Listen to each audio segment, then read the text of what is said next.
Om Ajnanatimidandasya Jnananjana Shalakaya Chakshurunmilitam Dhena Tasmai Shri Gurave Namah. In a short span of time, which we have in the human life, said in the Bhagavatam, Labvam Sudulabam Vidam Bahusambhavante Manushamartadam Anityama Pihadira. This lifespan is anityam. It's not permanent. You don't get to keep it.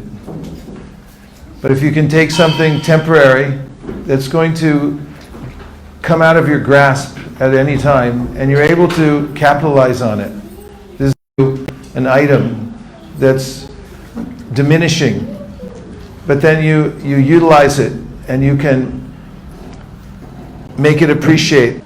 So I feel very fortunate to be here among you. We're very impressed with your center here. It's clean and nice and beautiful. And thank you very much, all of you, for dedicating yourselves to the teachings of Krishna in the Bhagavad Gita. So I offer my respectful obeisances to my spiritual master, His Divine Grace, A.C. Bhaktivedanta Swami Prabhupada, and to all of you, because you are Vaishnavas and therefore are the most worshipable in the three worlds. Hare Krishna. So, throughout the world, there's a tendency, I've noticed, for people to feel unsettled, despite the fact that there are great facilities in life, including technological advancement that allows each one of us to live like kings did in former ages. Kings had indoor plumbing, hot water whenever they needed it, because they had people that would heat it up for them. They also had all kinds of facility for getting the foods that they wanted at any time. Other people didn't live like that so much. They would take whatever came. But because of the Industrial Revolution and the technological revolution, there are ways in which everyone has heat during the winter, and you can just flip a switch, and in the summertime you can cool down. We have our own vehicles, which is kind of extraordinary in history. Most people had mass transportation, the automobile and so forth. So, fairly recent invention. People have independence to go wherever they want. And nowadays, through Amazon Prime, you can get whatever you want next day. Anything. From anywhere in the world.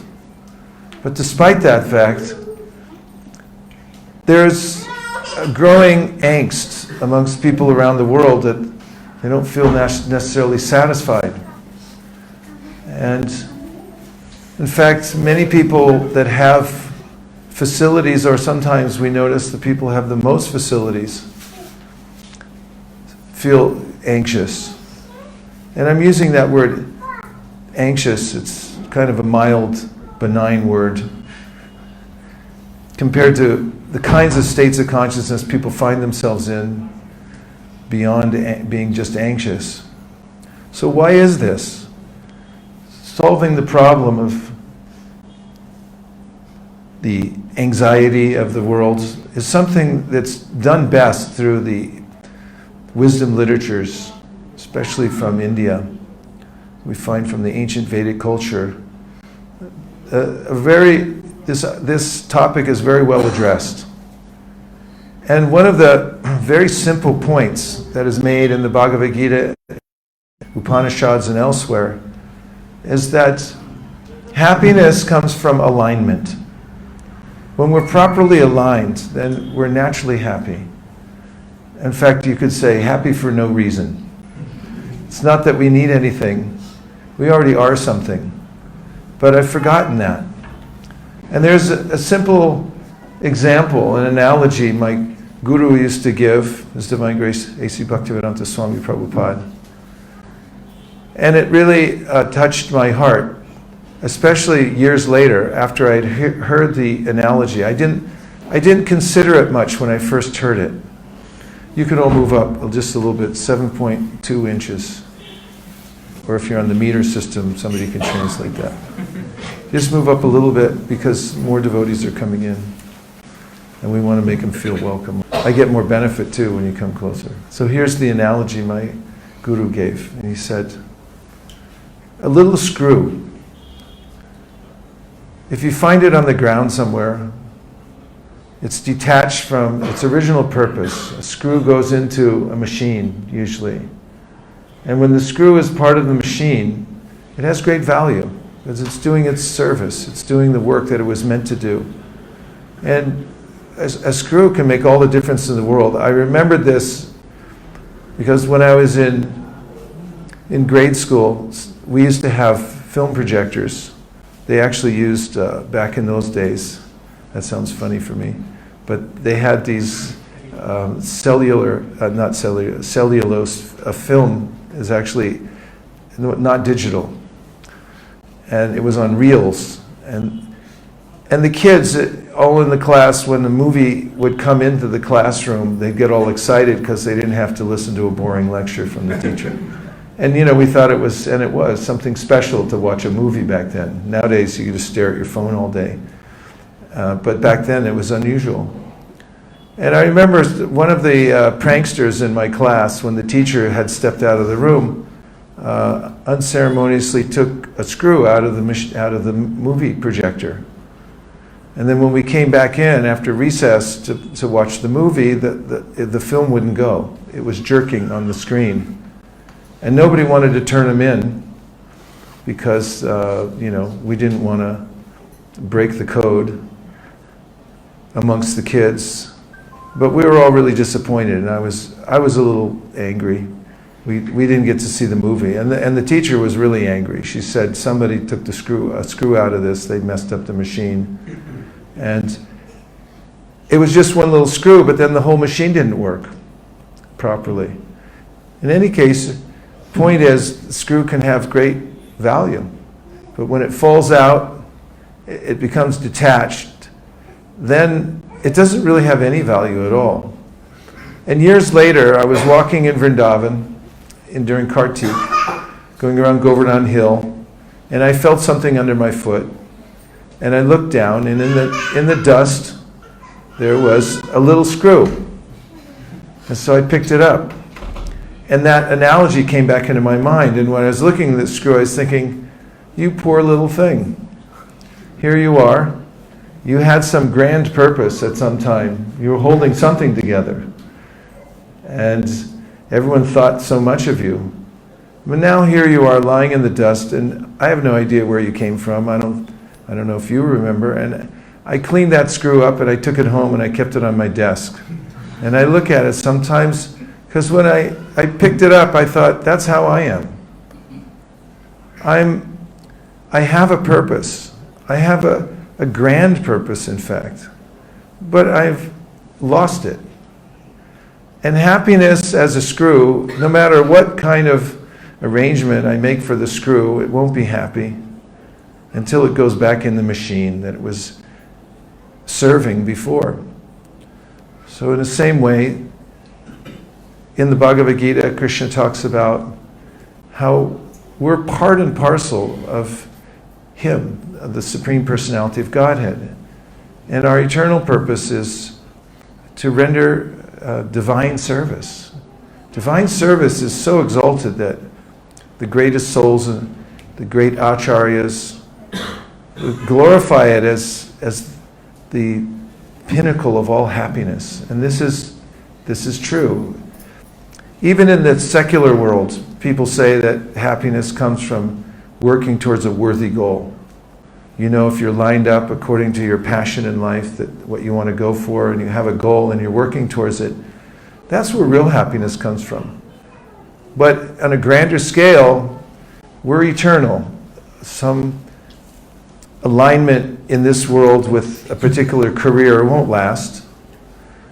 Even if you're a king, we just saw the palace down there. The kings come and go. But we all are eternal souls, and we have an eternal alignment with Krishna. Fortunately, it's a rather simple exercise to reconnect with our purpose. Just by being reminded about what our proper alignment is. And that is that we are servants of God. We're servants of Krishna. And just engaging even a little bit of service. Krishna says this in the Bhagavad Gita. Neha bikramanashchosti pratyavayo navidyate swalpamapya siddharmasya trayate mahato bayat. Even if you do a little service, then you'll feel it. It's a big deal, a little service. What to speak of if you align yourself more and more and you become engaged, cent percent, as my guru used to say, cent percent.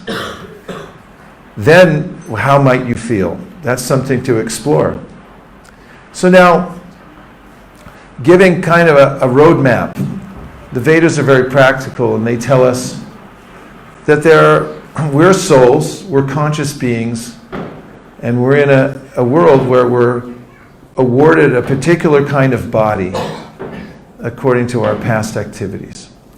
Now, there are different categories of bodies through which these units of consciousness called the Atma, the soul, manifests itself. And one category is called covered. And this means trees and plants. Any of you gardeners in here? Anybody garden? Does anybody have a house plant? Yeah? Plants are very interesting. In fact, there's a book called The Secret Life of Plants. And I do a little gardening back in California, and I'm always fascinated with the intelligence of plants, like especially creepers. They send out runners, and then the runners go away from the plant, and they catch onto a tree or a pole, they'll grow up, and then they shoot a little further into... If you leave a creeper near a stop sign, it'll grow up to the top, just wind itself around. But the amount of consciousness is very limited, although you can see it. They're definitely alive, aren't they? Trees, plants. But they don't manifest it in the form of intelligence that can calculate about their origin or many other things in this world. And then above covered consciousness are animals. And this is called contracted consciousness. So animals, they're more aware of their circumstances, so to speak, than plants. Or I should say, they're more expressive. In the body of animals, you'll notice that animals care for their young very much. If a mother in any of the animal species gets separated from her young, or vice versa, the young get separated from the mother, it's great anxiety. They feel, and they also become attached to like dogs can become attached to a human master and so forth. But a dog running down the street of Mysore, seeing a fire hydrant, doesn't think, oh, a civil engineer planned this city so nicely that there are fire hydrants here. The dog thinks of a fire hydrant in a different way. Because the intelligence doesn't go into the analytical phase. And above the category of animals is the category of the humans, and that's called budding consciousness. Budded tree really means potential. Something's about to happen. There's a possibility of growth, expansion from the bud. And this is the great potential in the grand scheme of the universe. The Vedanta Sutra, which is a summary of the Vedas, says, Atato Brahma Jignasa. When you come to the human form of life, you're ready to expand, to ask bigger questions, to grow. And we feel it too, as human beings. We feel this sense that anything's possible. That's why human beings go into all kinds of exploration of the world itself, the physical world. There's no practical necessity to dig down into the earth and look into the core. I mean, some people are looking for oil, but I'm talking about people like archaeologists. And then there are those into space science. We want to shoot rockets as far as we can, look at other planets. And a lot of that research is to figure out, like, where did we come from? How did this all come about? Because we have the potential to do that. Animals don't. Human beings can ask that question, what's my... And we try for it in many different ways. And above budding consciousness is called blooming or blossoming consciousness. And this means a human being plus spiritual practice or sadhana. So when a human being gets introduced to a genuine spiritual practice, and we call it sadhana because sadhana means there's a sadhya or a goal to it. And the person who performs sadhana or spiritual practices is called a sadhu.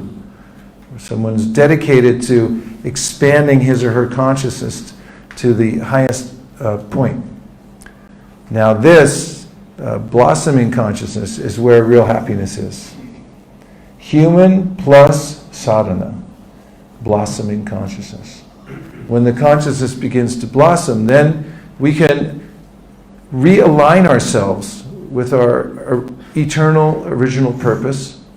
We can also experience the nature of ourself beyond the senses. And Krishna in the Bhagavad Gita gives an inkling of this, what the experience is like in one place in the 6th chapter of the Bhagavad Gita when he's talking about the experience of meditation. He said a person who's just caught a slight glimpse of his or her higher nature as a soul, feels that there's no greater gain.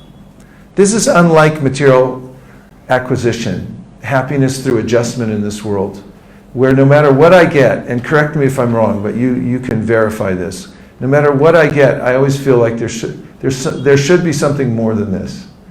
And it doesn't matter how much I get. I mean, if someone gives me $1,000, the mind immediately thinks, first it's already spent by the time it hits my hand. And the second is, the guy's a billionaire. He could have given And no matter how much I acquire in this world, there's a sense of anxiety because I could lose it at any time, which is really true.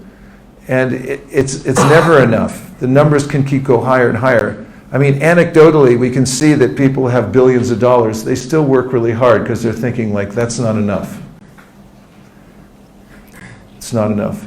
But in touching the web of the divine, seeing ourselves, our spiritual nature, which is completely different, is categorically different from the energy of the material world, there's an experience that we have.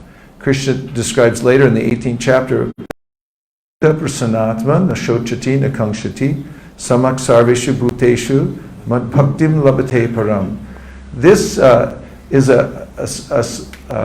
another very simple definition of what it's like to experience a blossoming consciousness through spiritual practice. So he says the first sense is prasanatma. The atma means the self, and prasana means happy, so you just become happy, jolly, for no reason. That's pretty rare in this world. It doesn't happen without some kind of spiritual practice. And then na shochati, na kankshati. There's no sense of lamentation, no loss. And there's no sense of hankering, I need more. One word summary of how one would feel just in the preliminary stage of experiencing one's spiritual nature is, the word is enough. I have enough. And how often does that happen? It never happens when I'm on the mental platform connected with the material nature. I'm always thinking I need more. I have to have more. And so this sense of enough, it's a great relief. Nasochati nakangshati, because there's a way that I'm constantly harassed, really, by the senses, like give me more, give me more, give me more, give me more. But then suddenly I'm feeling like I have enough.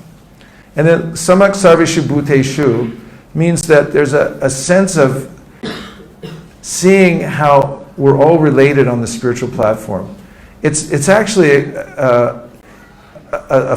another source of suffering in this world when I'm comparing myself to others on the material platform. Because inevitably somebody has more than I do. So no matter what I get, I'm always in anxiety because somebody has something better. You know, okay, I have a nice body, but that person looks better than I do. I just got some new shoes, yeah, but you know, theirs are better. I have $1 million, they have 10 million, so I can't enjoy it. So there's a sense of envy on the material platform. I'm seeing the differences. But when one breaks through to the spiritual platform, one sees the commonality in all beings and that we're all eternal. And there's a sense of happiness in that. And then, even deeper than that, there's a sense of compassion for other living beings. Krishna says in the 6th chapter of Gita also, Atma pamyena sarvatra samam pashyati Arjuna, sukham vayariva dukam sa yogi paramo mataha. Krishna says, this is my opinion, paramo mataha, that the highest yogi is the one who develops this vision of universality. It sees everyone as a spiritual being and has empathy for others. It's a much more nourishing and edifying experience, compassion and empathy, than envy. Envy is very piercing. It's a torturous kind of mentality that I have to compete with everyone I see. And one can overcome that through spiritual practice. And what a relief that is. I mean, in and of itself, that's a sublime way of life, to actually just feel empathy for others and not envy them, that they have more than I, that they're more beautiful than I am, or whatever it may be. It's an illusory idea anyway on the material platform.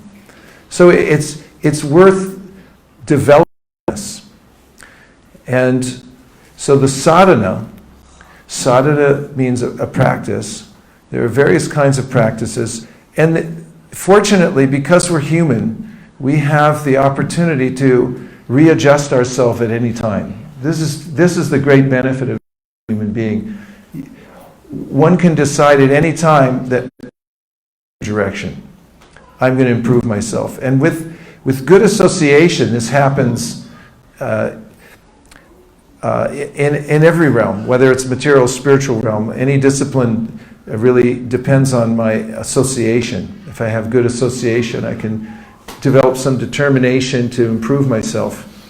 So there's several areas in spiritual practice that one can look to that are very fundamental, that can help one come to this realignment, and where one can actually taste some spiritual happiness, which is important, because if I'm doing a spiritual practice but I'm not getting a taste, then after a while I'll give it up. This is something Krishna says in the Bhagavad Gita. You actually have to experience something higher.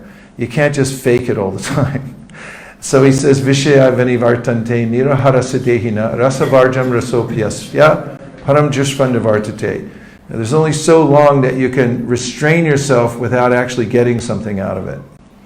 So you want to get something out of it. And there are a few fundamental places that we can look to. One of them is realizing that we as independent living beings are, and the body we live in is like a container. You are a container. How does that sound? And if you think of the word content, the content that we keep in ourselves as containers leads to our level of contentment. So the word content and content are spelled the same way. Whatever your content is, that's the level. That's how you'll be contented, or that's how you'll feel contentment.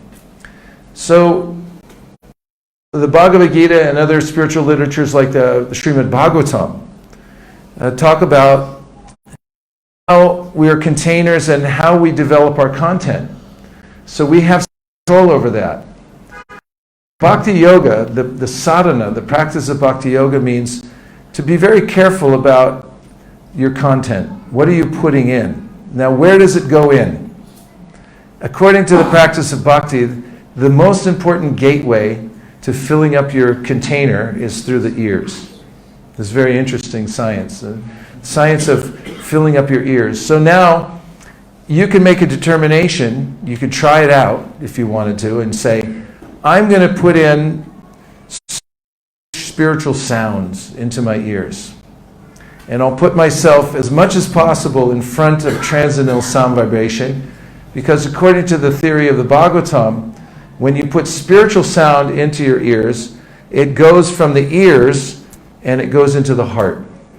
And then whatever state of heart we have, Krishna says in the Bhagavad Gita 17th chapter, will determine our reality. As everyone knows, it's almost cliche. We don't see the world the way it is. We see the world the way we are. And Krishna says in the 17th chapter of the Bhagavad Gita, the way we are is the way our heart is. In fact, the word Shraddha, Shrad means the heart, and Da is an active verb. It means where you place something. So what are you putting your heart into? Oftentimes people translate this word Shraddha as faith. But that's what moves us in this world, the things that we actually believe in, that we have faith in. And that can be changed according to the Srimad Bhagavatam, adjusted upwardly. We can make an upgrade in our content by simply tuning in to a higher sound vibration. Now, I've gone on for a little while, so I'm going to stop in just a second before I make a couple more points and take some reflections. But the Srimad Bhagavatam says that Satam Prasangam Mama Virya Samvido Bhavanti Hrit Karna Rasayana Katha Taj Joshanad Ashwa Pavargavart Mini Shradha Ratir Bhaktir Anukramishruti. There's like this is a recipe, actually. Anukramishruti means like, if you follow this process, then here's what's going to happen step by step. So what's the process? That put yourself around transcendental sound vibration. Meanwhile, you have other Vedic Shastras like the Upanishads. Sri Upanishad says, Anyad evahor sambhavad, anyad ahora sambhavad, iti shushumadhiranam yenas tadvita chakshire. It starts off saying that those who have attained the highest stages of consciousness, they have taught this simple equation that one result is obtained by putting yourself of transcendental sound vibration, and a completely different result comes from exposing yourself to material sound vibration. And this is the key. This is the beginning point of Bhakti Yoga, which is called Shravanam. So now, this is something you can adjust in daily life.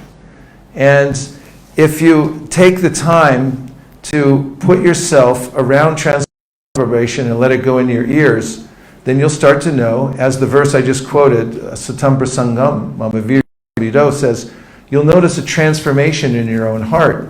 And that's important because it's not so easy to get out of habits in this world that we develop. In fact, it's said that developing bad habits is really easy. It's easy to get a bad habit going. Anyone? Okay, 2 people, 3, 4, 5. And it's really hard to give up a bad habit. And on the opposite side, it's really hard to start a good habit. And it's easy to give it up. I hate that. So anyway, if one develops the habit of hearing transcendental sound vibration, then there's a way in which the heart gets naturally rearranged, as if you're taking a kind of medicine, and that's what the verse says. It's medicinal. It gives you the wherewithal to embrace good habits. It's much easier. And to let the bad habits go, that becomes a natural course. There's a sense of what's called vairagya, dropping away things that are not related to your highest purpose in life. And that happens magically, almost as magically as when you take a potent medicine and you think, well, what is it? It's just a little, it's going to work or not. And then you notice, hey, it's working. There's an active ingredient in here that's working. So that's very encouraging. So the first point I'm talking about in sadhana is adjust your own content. If you don't like what you're being subjected to in this world, anyone? Did you ever have a complaint of being subjected to things you don't like? Thank you, Mataji, Radha Krishna Prabhu. 3 people don't like, whether 4 or 5. I get recruits here to see my point of view. So let's just say I don't like what I'm being subjected to. There are a lot of things, like why do I have to pay so much tax? Why give me a few more. What you don't like being subjected to? To school, okay. Yeah, I mean, school, okay, yeah, what else? Subjected to the same cooking done by Subjected to the same cooking. Oh, that's dangerous. I mean, there's a lot of things in this world that are uncomfortable we're subjected to. And so, point is, if you don't like what you're being subjected to, change the.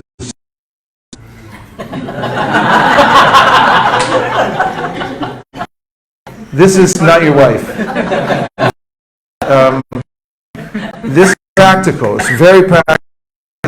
The Vedas say that we're moving the sounds that we hear, the sound vibration. So you can retune. If you don't like the sound vibration that's coming into your house, then rearrange your life so that the kind of sound vibration that's going to help you improve comes into your life. This is very practical. Very practical. In fact, this is what Rupa Goswami, the chief disciple of Sri Chaitanya Mahaprabhu, who founded the Hare Krishna movement, which is a very practical movement. It's for the masses. So everyone can do this kind of sadhana and improve themselves.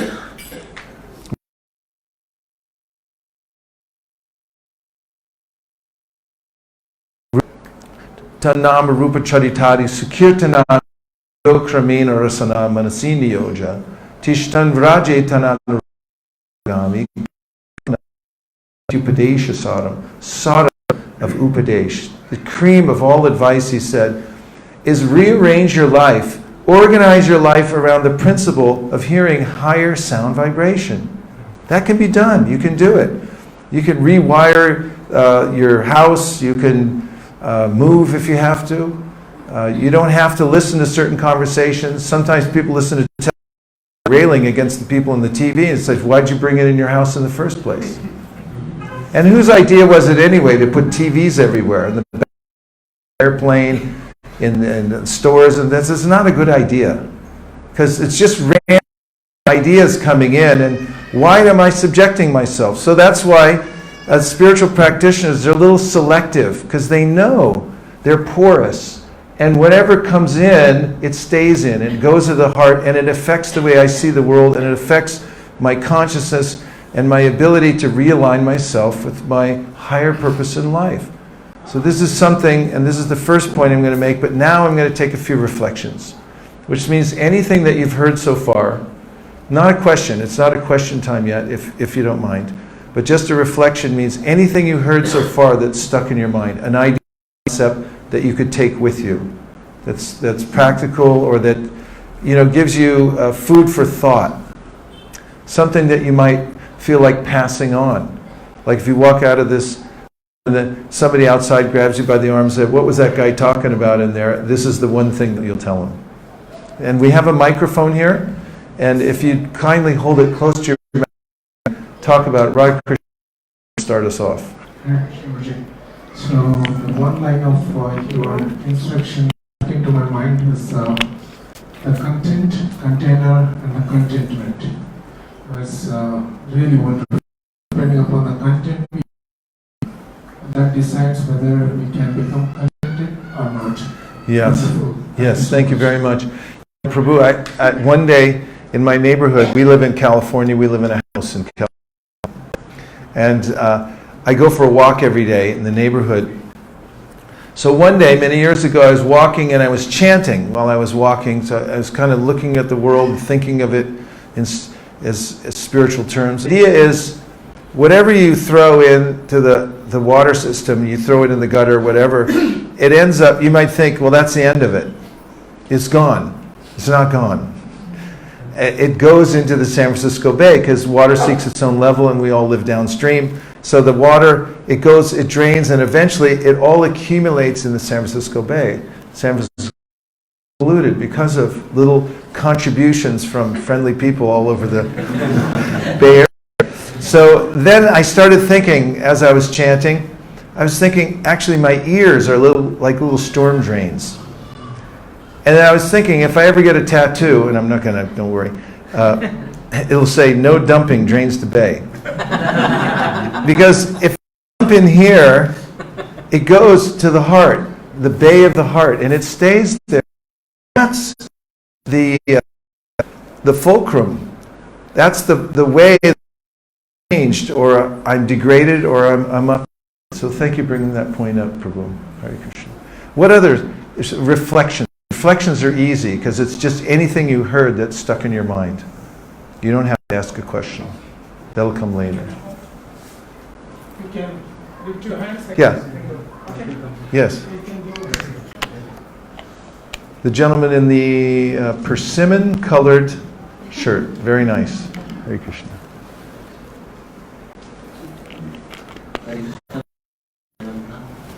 So one thing I Hold it a little closer. One thing I find very good that you told the example of screw. Yeah. That until and unless the screw will not go into the machine, it is not worth it. It's useless. In the same way, until and unless we don't put the spiritual word and engage ourselves in the service of the Lord, till then everything will be useless. Thank you. Yeah, and I just to elaborate on that a little more, we don't even have to go to the spiritual world. That's a very high-minded idea to go to the spiritual worlds. But I live in this world, right? So if I say that, I mean, there's a way in which sometimes when we describe spiritual practice, I may do so in such lofty terms that somebody may become discouraged because they say, like, well, spiritual world. In fact, there's a paradigm I heard once that's, okay, I'm looking for water. I'm very thirsty. So I'm asking around, well, where can I get some water? And someone points up to the clouds and they say, up there, help yourself. So in a similar way, there's a sense that, okay, I'm looking for God. I want to connect with God. And you say, He's in heaven. It's like, but I live in Mysore, you know. I got to fix my car. I got to go to work. You know, what's heaven to me? It's like getting water out of a cloud. And then somebody else, they need water, and then they say, yeah, it's in the ground. Help yourself. Here's a shovel. You could dig deep enough, you can get it. And that's like the mystic yoga process. You know, we live in Mysore. What are we going to do? Go off to the forest? Is there any forest left anywhere? And there, you know, still, how am I going to sit there and practice mystic yoga and actually see the super soul within the heart and connect on that level? Is that not so easy? But Chaitanya Mahaprabhu, when he talked about, in this world, he told Kurma Brahma, he was a person who lived in a village, he had associates, he had wife, children, everything, practical. He told him, you know, it's a practical thing. You chant Hare Krishna, it's like water in the palm of your hand. And iha yasya harer dasye karmana manasa gira nikila apyavastastu jivan mukta suuchite. The disciples of Sri Chaitanya Mahaprabhu say, iha, in this world, in your own situation, in your job, wherever you are, if you just take to the sadhana here in this world by adjusting little things, it's not a major thing. You don't have to go to heaven or the spiritual world. You may get there someday, but you'll feel it now, even in this body, in this life. You don't have to change your house. You don't have to change your style. But if you change the vibration by embracing the mantra and hearing Bhagavad Gita and so forth, then even in this life, then you'll be readjusted. You'll be reconnected, even now. Thank you for bringing that point up. Thank you. Let's take a few more. Yes, Prabhu. Hare Krishna, Prabhu. Hare Krishna. Take away from today's session, change the subject. We are subjected to something which we don't like. Yes. Change the subject. I'm going to try this with my boss. Yeah, and you know, it's not. You may notice if you take this as a practice, it's not so easy. I ingrain myself in certain ways. I become habituated and obligated, in fact, to certain circumstances in my life. And so it's not, although I'm trying to make it simple and say that, okay, just change the subject, we may notice that it's not so easy to change the subject. There's certain things that I'm obligated to already. And there's a momentum I have coming into this life and all the things I've done in this life. So it takes a sustained effort. And one can do it by degrees. So as not to get discouraged, because oftentimes people might think that okay, change the subject, I'll just change everything, I'll change the topic, but we may not be able to right away. So even if we do it a little bit to start with, we start with what we can do. And this is something that Krishna encourages us to do in the Bhagavatam. He says, Swe swe adhikarya nishta saguna parikirtita.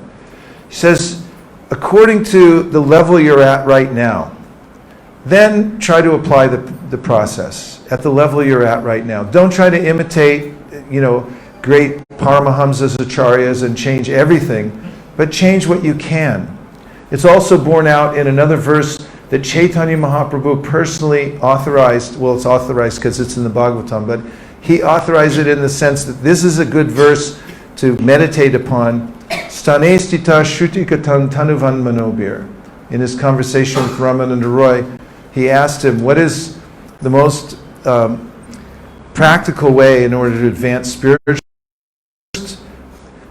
instruction that Ramananda Roy offered, that Chaitanya Mahaprabhu accepted, was Stanestita, stay in your position, don't make any sudden moves, but Shrutikatam Tanuvan Manobir, try to add a little bit of transcendental sound vibration to what's already going on in your life.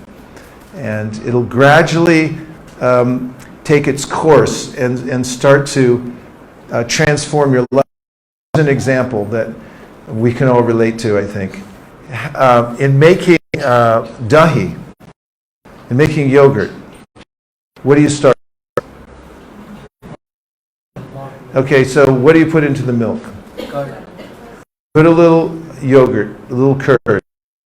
Okay, here's the pot. It's this big. Mataji, you're an expert on this, so you tell me how much curd do I have to put into a pot of milk that's this big? 1 or 2 spoons in a big pot. I said it's this big, 1 or 2 spoons. Then what do you do? Leave it for some time. Okay, does it have to be in any environment? Any environment will do. What a special environment? What's the environment? Little warm. Okay. So you have to make a slight arrangement for the pot. You put in a couple spoonfuls of yogurt, right? Then what do you do? Come back later. And then what do you get? Curd, the whole pot, right? So this is like our life. Our life is like a big pot of milk. Now, if you put it in the right environment, and then you add a few spoonfuls of yogurt, and everything will transform. So in a similar way, we don't have to do it all at once, nor can we.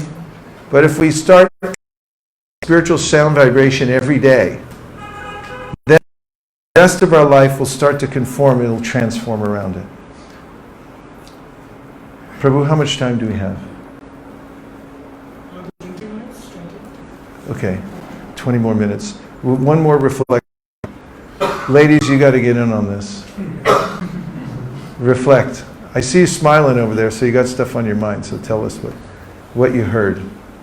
It's easy to inculcate bad habits Nice. and live out. It's easy to take bad habits, but it's difficult to live them. Yeah.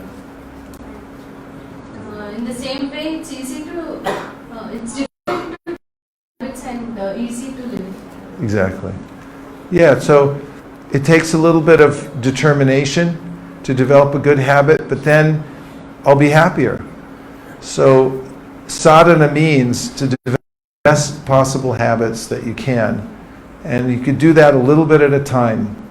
Like if you take a filament, it's a thread that's so small you can barely see it. And every day you add another filament. Then after a while you're going to get a thread. You can just see it. And if you keep adding, then after a little while you're going to get a cord that's bigger than the thread. And if you keep adding, then gradually you're going to get a rope. And I've seen the ropes on the Jagannath cart. Have you ever seen pulled on those in Jagannath Puri? I have big hands. And I couldn't get my hand around the rope. It's gigantic. It's so big. And the strongest person in the world wouldn't be able to break that. And so in a similar way, for little filaments to develop good habits. Do what you can do with the disposable time that you have every day to add something good, and do it every day, and after a while it starts to become solid. Okay, kids, go ahead. What do you got? You can say anything you like. Heard so far. You got to represent the kids here in the Mysore area. Consult among yourselves. Call a friend.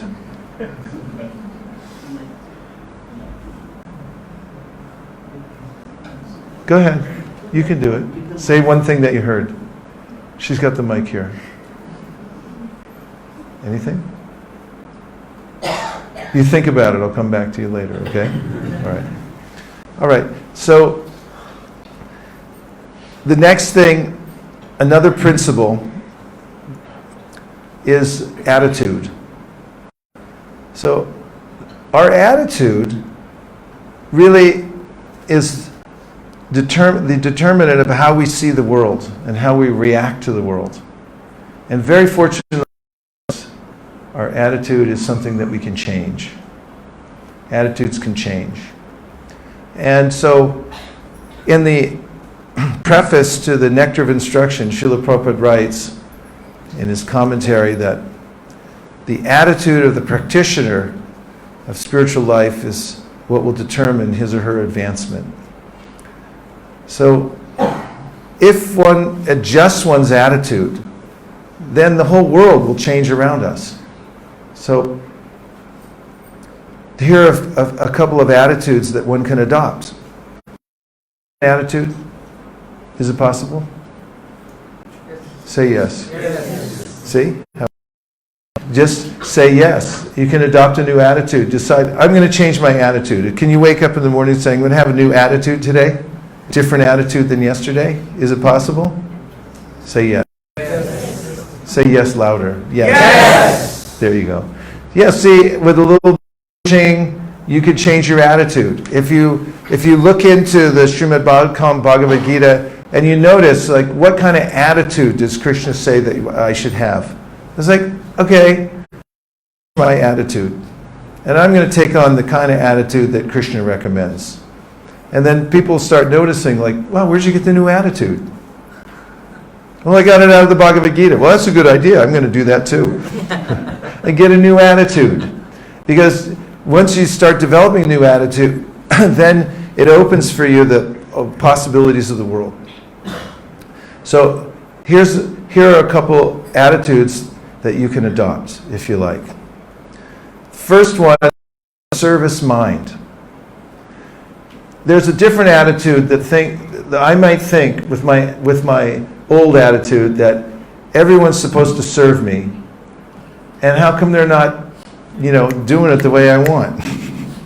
Like wherever I go, I can start thinking I'm the center, and everyone should be serving me, and how come they're not? I can think that at home too. Like, I'm the king of the house, I'm the queen of the house, I'm the prince of the house, I'm the princess of the house. Why isn't everybody catering to my desire?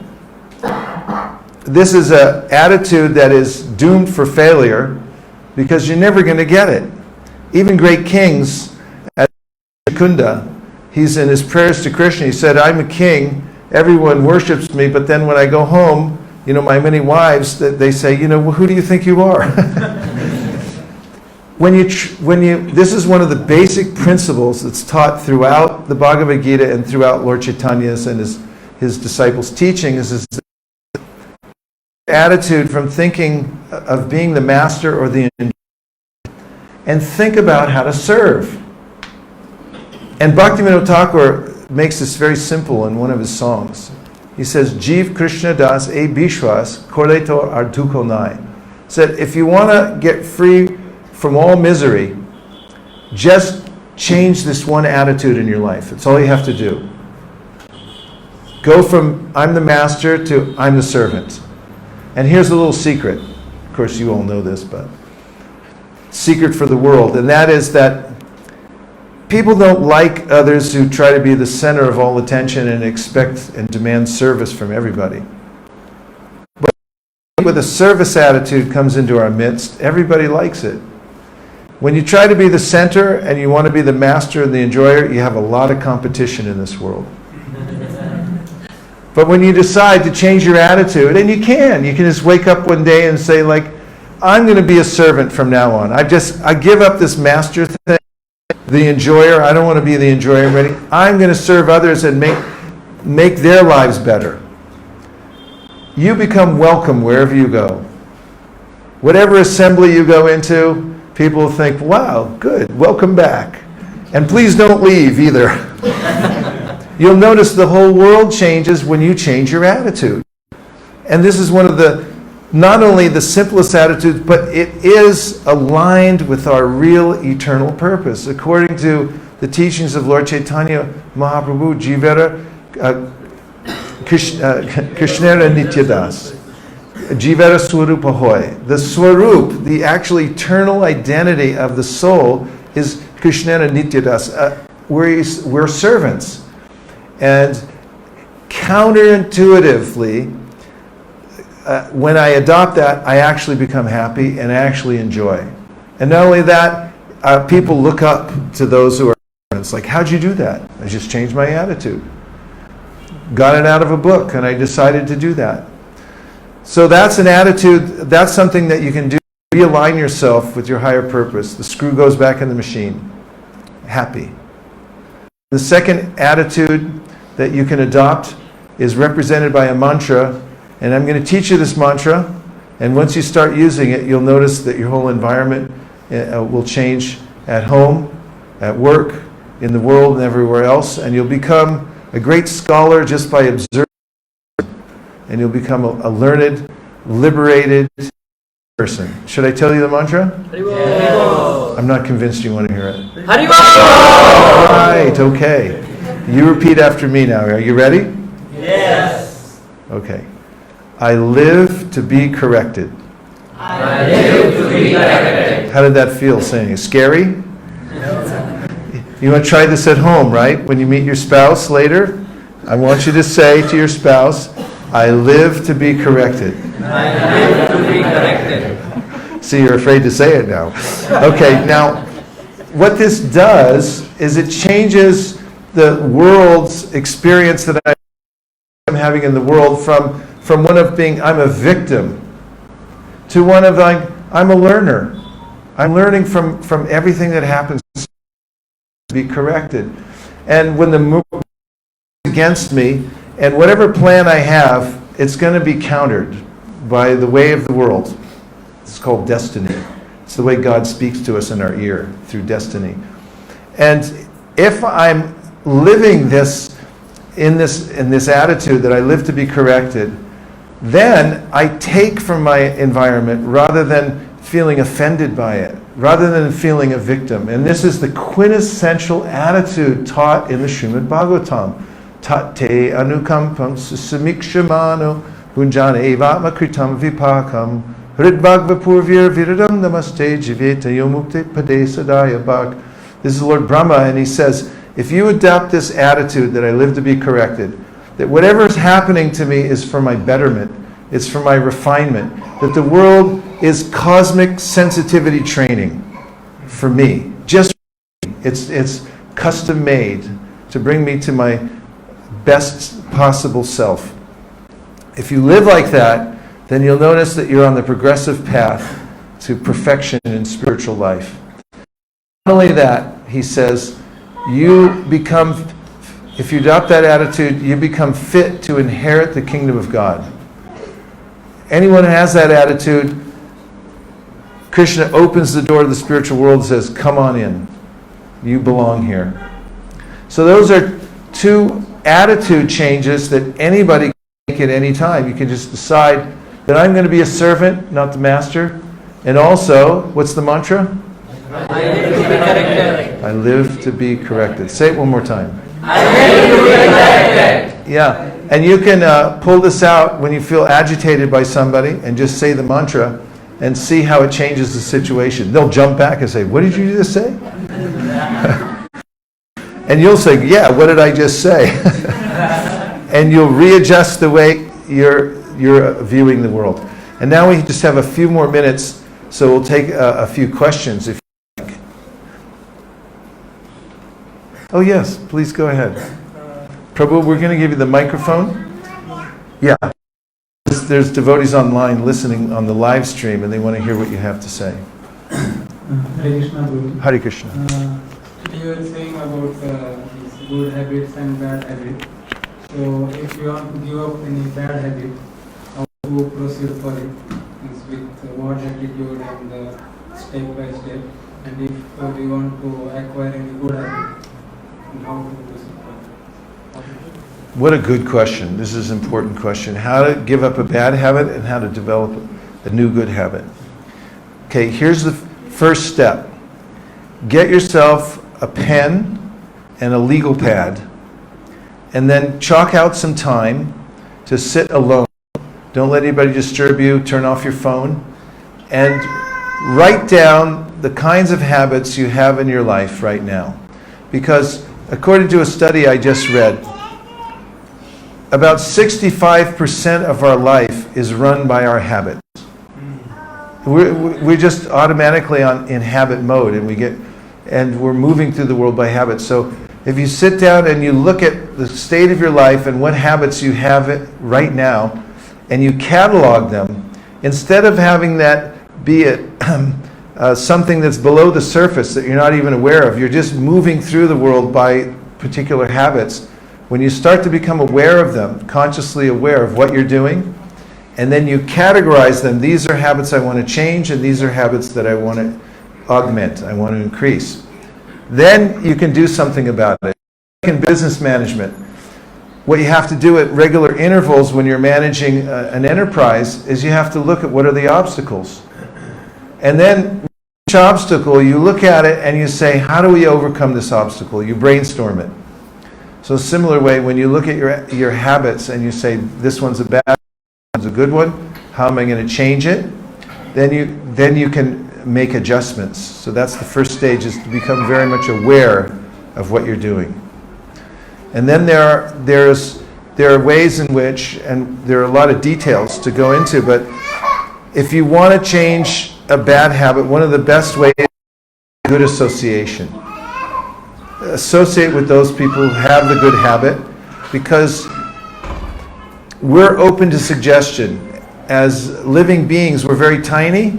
We're a category of energy that's called tatastha, which means that we can be influenced by others in a good way or a bad way.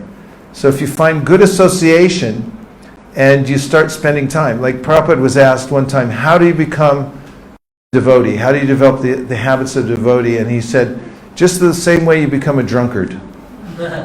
He said, so drunkards, they become very expert at drinking. They go and they hang out with people who are drinking in the park, and they have a bottle of hooch inside of a brown bag, and they start drinking, and then some friend comes over and hangs out. So if you go sit with them, they'll say, here's how you do it. You take a little drink out of this, and you keep drinking until you get drunk, and then you fall down, and then you wake up the next morning, and then you start drinking again. Pretty soon, you'll be a first-class drunkard. So Prabhupada said, in the same way, if you go and spend time with devotees who have the habits that you're looking for, then you'll start emulating that too. And over time, you'll start to be able to develop those habits as well, because that's what they do. So Chaitanya Mahaprabhu said the first line of developing good habits is to associate with Vaishnavas, those who have developed good habits over time. Then you'll get them to.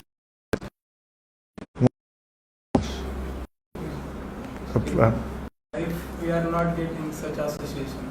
If you're not getting such If association. you want to wake up early, so we are not finding our person who is being If you're not, what's that? If you're not getting up early, you don't find another person who wants to get up early. Oh, if you don't find it. Well, one thing that you can do practically, if you're in a routine in your life and you're not finding a good association, at least find some kind of, like, around the association of Vaishnavas, there are always like retreats that you can go to at a certain time. And you can plan to take some time off from your work and go to a retreat. Because even if you don't have association that helps you in a certain way, if you plan, even if it's twice a year or even once a year, if you go to a retreat where there's an intensive degree of association, and for instance, the devotees around the world have done these japa retreats. So at a japa retreat, we've been to a few of them, and you go there, you're there for 4 days, stay with the devotees, everyone gets up early, everyone chants, and by the time people leave there, first time they've been there, they have this infusion of association that sustains them for a long time. And then you make sure that you go back at an interval where you can stay in touch. That's a practical thing that you can do too. Prabhu, do you have a point? Hare Krishna, Prabhuji. Hare Krishna. So this is little deviated. When I see you taking Krishna consciousness at the age of 13, didn't you feel it is too early? One thing, what into your mind when you actually read the philosophy of Eastern culture, and what actually motivated you at the age of 13 to take it up? Because the mindset at the age of 13 is not so mature to observe the philosophy, and at the same time we see the people here, they regard it as too early to take up this kind of culture. You have time to go, wait till you become old. So I just wanted to get inspiration from you. So I felt Vaikunayak Prabhu said, you are going to come over here. I had Haripad Prabhu next to me. Haripad Prabhu and Palini Vataji. Oh, do they live here? Yeah, they live in Udupi. Oh, okay. He was My old next to friend. me, and he said, wonderful person, most intelligent person in our institution today. Do you know at the age of 13 he took it up? I was shocked too. It's not easy. So if you could please inspire us with your own journey. Hare Krishna. Sure, Prabhu. Nice to remember Haripad, my old friends. Well, I was just lucky because I lived in an era, or I grew up in an era, I should say, when there was a lot of openness to experimentation. Back in, I was born in 1956, and by the time I was, like 10, we were in the middle of the counterculture era. People were experimenting with everything, and young people, at least I know I live in California near San Francisco, where the birth of the counterculture movement took place. And there was a sense that, use your life for something different. Just don't follow the status quo. So that was in the atmosphere. Vietnam War was on, and there was a lot of sense of like, why waste your life in war and stuff like that. But when I was a kid, I used to, from a very young age, wonder about death. I'd ask about it, and I never got any good answers until later on in my teens when I read the Bhagavad Gita, and that was the first time I ever heard a commonsensical answer to the question of what is death. In fact, I think I wrote about this in my book, but I remember as a child, and I had a brother he's 3.5 years older than me, 2.5. And we shared a room, and sometimes falling asleep at night, I'd say, so what's death anyway? What happens? And he'd say, when you die, there's just nothing. And I said, how can there be nothing? I said, that sounds terrible. And then we'd be back and forth talking about it. I said, well, I don't want to die. And then he'd say, I don't want to die either. And we get ourselves all worked up, and we'd run out, or our parents would be out there, and we go, we don't want to die. And they were like, what happened? What'd you drink? And then I remember one night, my mother and father gave me hot milk and honey to make us fall asleep, and it put me back to bed and said, don't worry, you're not going to die. And when they walked out of the room, I said, you're going to die. And for some reason, I just had this inquiry about death. It really bothered me. And when I got into high school, it really seemed ludicrous, this whole thing of pushing so hard to get a career and in the social scene and sports, staying on top and all this stuff. And I just backed up from it all, and I said, until I answer this question, I'm not gonna go much further in this other stuff. And I sort of started backing up from it. And then when I came in contact with the Bhagavad Gita, it answered the question thoroughly and so profoundly. It was as a voice of common sense was speaking to me and saying, here's the answer. And it just totally lined up. And a lifestyle in which you could actually embrace that, which I'd never heard of before. And that was the Krishna consciousness movement. I mean, everyone, when I got to see the Krishna consciousness movement, I looked in on it and I said, these people are, this is what I want to do. It wasn't a consideration. It was just like, this is what I've been looking for my whole life. And when I found it, everything fit together. The philosophy fit together, the lifestyle fit together. And I could see, I remember when I started reading Prabhupada's Bhagavad Gita, and he said, don't kill animals. That's my guru. Because, other people said all kinds of nonsense people were talking as spiritual teachers, and it didn't line up. But everything Prabhupada said lined up for me. And it just was very, very natural. And I felt lucky. All the elements lined up for me, including my parents. I got, lucky with my parents.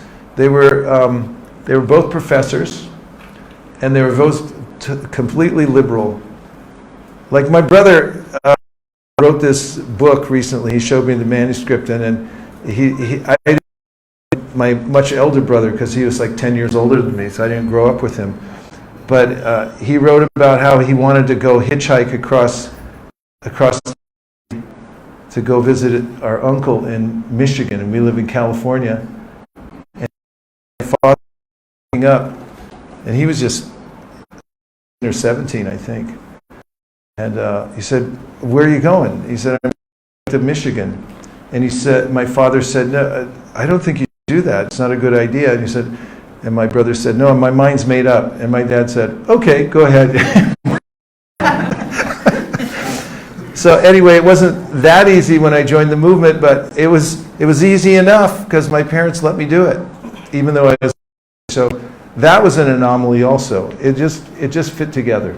A special announcement: there's a car outside. We may go to different countries, but the Hare Krishna temple experience is pretty much the same. Either it's too loud and then they call the cops or whatever, or the car gets parked in front of somebody's house, and it's the same in every country, yeah.